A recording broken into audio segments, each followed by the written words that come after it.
प्रधानमंत्री जी जो प्रधान सेवक झारखंड में आके कुछ बयान दे के गए हैं, इसमें खासतौर आरक्षण के बारे में भी कुछ बोला है। साथ साथ जो कांग्रेस का रीति और नीति के बारे में भी बोला है। हमेशा ये रोटी बेटी और माटी के बारे में भी बोल के गए हैं। समझ के बाहर है मेरा। 11 साल हो चुके हैं। इस प्रधान सेवक का प्रधान मालिक बन गया है अब आजकल। जो 11 साल में इस देश में क्या क्या हुआ है करके आज तक वो बोल नहीं पा रहा है। हमेशा बोलते आया है कोई एक काम जो अच्छे दिन से लेकर आज तक जो बोलता है अमृतकाल तक क्या क्या किया है करके कहीं भी नहीं बोल पा रहा है। जब ही समझ लेता है चुनाव खिसक जा रहा है उसका हाथ से, तुरंत वो अपना स्टीरियोटाइप पुराना टेप डालना शुरू कर देता है। खासतौर इधर उसका पहला भाषण भी ऐसा ही रहा। जो आपका उसका बयान प्रधानमंत्री होकर ऐसा बोलना नहीं था, क्योंकि उसका जवाबदारी है basic fundamental duty responsibility of the prime minister is to protect the life and property of the citizen of this country करके हमारा कॉन्स्टिट्यूशन में बहुत साफ है। बेटी हो या कोई भी हो, जान और माल रक्षा करने का पहला जवाबदारी प्रधान सेवक का है। मगर ये प्रधान मालिक करके बैठे हैं। जहाँ तक के बेटियों का छीनने का बात करता है, गुजरात में मेरा आंकड़ा नहीं है, नेशनल क्राइम रिकॉर्ड ब्यूरो के तहत 40,000 माताएं बहनें गायब है। उसके बारे में अब तक कहीं मुंह नहीं खोला है।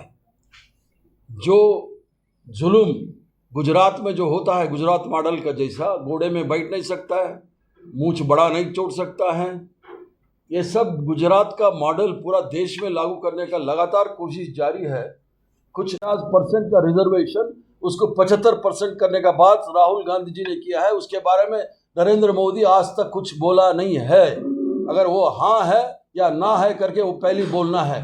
उसके साथ साथ जो आरक्षण जो 75% आरक्षण जब होगा तो इस देश का 90% जो बहुजन है उसको जो हर इश्यूज पे उसको जगह मिलेगा। क्योंकि ये जो आरक्षण है ये कोई गरीबी हटाने का कार्यक्रम नहीं है। ये आरक्षण जो है वो ये एम्प्लॉयमेंट एक्सचेंज नहीं है। आरक्षण है इस देश में समानता लागू करने के लिए। क्योंकि हमारा संविधान बहुत साफ कहता है हर एक को समान हक और समान जो मौका जो दे अपॉर्चुनिटीज़ वो बोलता है, उसको देने के लिए बहुत साफ किया है। राहुल गांधी का बयान को तोड़ मोड़ करने का कोशिश करता है। जो लोकसभा चुनाव से पहले खुद उसका मंत्री लोग बोल रहे थे 400 पार इसलिए करना है संविधान को बदलने का। जो आज भी इसका हिडन एजेंडा है भारतीय जनता पार्टी और उसका जो पितृ संगठन है उसका हिडन एजेंडा है संविधान को बदलने का। हर हालत में हम संविधान को बदलने के लिए हम उसको मौका नहीं देंगे। साथ साथ घुसपैठियों के बारे में बात करता है। झारखंड में कोई अंतर्राष्ट्रीय जो सीमा नहीं है।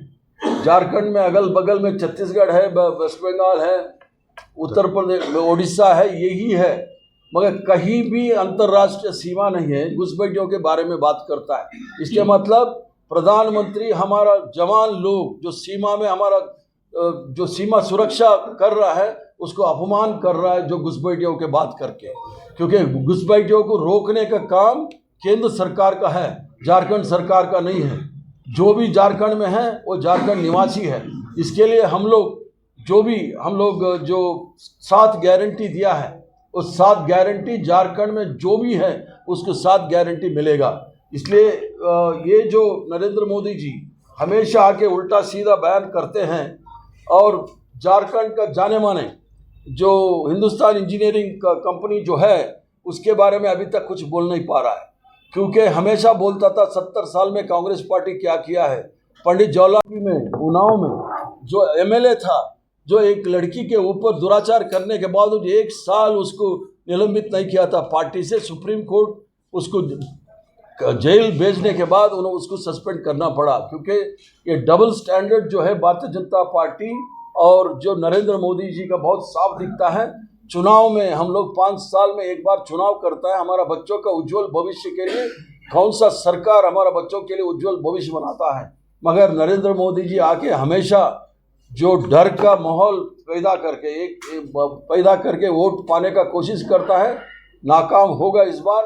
झारखंड में हेमंत सोरेन जी मुख्यमंत्री होने के बाद एक जो हमारा आदिवासियों का अस्मिता को पूरा बढ़ावा दिया है, पूरा अस्मिता के साथ झारखंड को खड़ा किया है, और झारखंड में जो भी काम किया है वो उसका जो मौका मिला है, 2 साल तो कोरोना में चले गया, 1 साल जेल में था, बचे 1 साल में जो काम किया है उसका मुकाबला कोई सरकार अभी तक नहीं किया है। इसलिए मेरा अनुरोध है नरेंद्र मोदी जी भी कभी भी आए, जो हमारे माता बहनों को सुरक्षा के बारे में बोलना चाहिए, बेरोजगारी के बारे में बात करना चाहिए, और जो कर्ज माफ़ी करना था ये जो हमारा किसान भाइयों का उसके बारे में क्या करना है करके वो झारखंड का जनता को जवाब देना है। अगर कोई आपके पास प्रश्न हो तो मैं जवाब दूंगा। 450 रुपए का सिलेंडर जो है वो सबको मिलेगा। बीजेपी आरोप लगा रही है कि ये सुरक्षा से जुड़ा हुआ मुद्दा है और साथ ही साथ इन्फिल्ट्रेटर्स को आप लोग सपोर्ट कर रहे हैं, इस पर आपकी प्रतिक्रिया क्या होगी? इन्फिल्ट्रेटर्स का लिस्ट किसके पास है? केंद्र सरकार के पास हो तो बताने दीजिए झारखंड में कितना इन्फिल्ट्रेटर है, कितना घुसपैठी आप झारखंड में है करके बताने दीजिए। झारखंड में जो भी है वो झारखंडी है, उसको एक घुसपैठी नहीं बोल सकता है। झारखंडियों का अपमान कर रहा है ये लोग, झारखंडियों का अपमान करने का हम लोग बर्दाश्त नहीं करेंगे। अगर घुसपैठी हो तो इसका हिम्मत है तो उसको लिस्ट बाहर करने के लिए बोलिए, लिस्ट नहीं है तो हवा खड़ा कर रहा है घुसपैठियों का नाम पे। अगर हवा खड़ा कर रहा है तो ये लोग सरकार क्या कर रहे थे? केंद्र सरकार जवाब देना चाहिए इसके लिए। जो वोटर है इस झारखंड का, वो झारखंडी है, उसको मिलेगा पूरा जो हमारा गारंटी मिलेगा। तो अभी तक आप तो कह रहे